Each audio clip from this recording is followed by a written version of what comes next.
পবিত্র ঈদুল ফিতরকে সামনে রেখে সারা দেশে এখন একটাই প্রশ্ন ঘুরছে, চাঁদ দেখা গেছে কিনা, আর ঈদের ছুটি কি বাড়ল?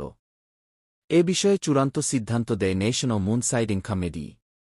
আজ সন্ধ্যায় দেশের বিভিন্ন স্থান থেকে চাঁদ দেখার খবর সংগ্রহ করে তারা বৈঠকে বসে এবং সেই অনুযায়ী ঘোষণা দেয় ঈদ কবে হবে। তবে সর্বশেষ পাওয়া তথ্য অনুযায়ী এখনও পর্যন্ত চাঁদ দেখার কোনো আনুষ্ঠানিক ঘোষণা আসেনি, ফলে মানুষের মধ্যে কৌতূহল আরও বেড়ে গেছে। ধর্মীয় নিয়ম অনুযায়ী যদি আজ আকাশে নতুন চাঁদ দেখা যায়, তাহলে পরের দিনই ঈদুল ফিতর উদযাপন করা হবে। আর যদি চাঁদ দেখা না যায়, তাহলে রমজান মাস ৩০ দিন পূর্ণ হবে এবং ঈদ একদিন পিছিয়ে যাবে। এই কারণেই অনেকের মনে প্রশ্ন, ছুটি কি বাড়ল? আসলে সরকার আগেই ঈদের ছুটির একটি নির্দিষ্ট সময় নির্ধারণ করে রাখে। কিন্তু চাঁদ না দেখা গেলে ঈদের দিন একদিন পিছিয়ে যায়, ফলে ছুটির সময়ও স্বাভাবিকভাবেই একদিন পরে শুরু হয় বা দীর্ঘ মনে হয়। এদিকে আবহাওয়া পরিস্থিতিও চাঁদ দেখার ক্ষেত্রে গুরুত্বপূর্ণ ভূমিকা রাখে। আকাশ পরিষ্কার থাকলে চাঁদ দেখা সহজ হয়, কিন্তু মেঘলা আকাশ হলে অনেক সময় চাঁদ দেখা যায় না।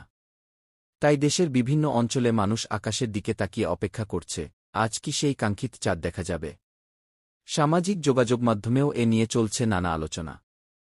কেউ বলছেন আজই চাঁদ দেখা যাবে, আবার কেউ মনে করছেন এবার রোজা ৩০টি পূর্ণ হবে। তবে চূড়ান্ত সিদ্ধান্ত আসবে কেবল সরকারি ঘোষণার মাধ্যমেই। সব মিলিয়ে বলা যায়, চাঁদ দেখা এবং ঈদের দিন নির্ধারণ পুরোপুরি নির্ভর করছে আজকের রাতের পর্যবেক্ষণের উপর।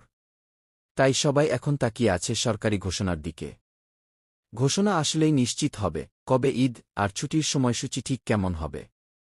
ততক্ষণ পর্যন্ত অপেক্ষাই একমাত্র উপায়, আর সেই অপেক্ষার মধ্যেই বাড়ছে উৎসবের আনন্দও।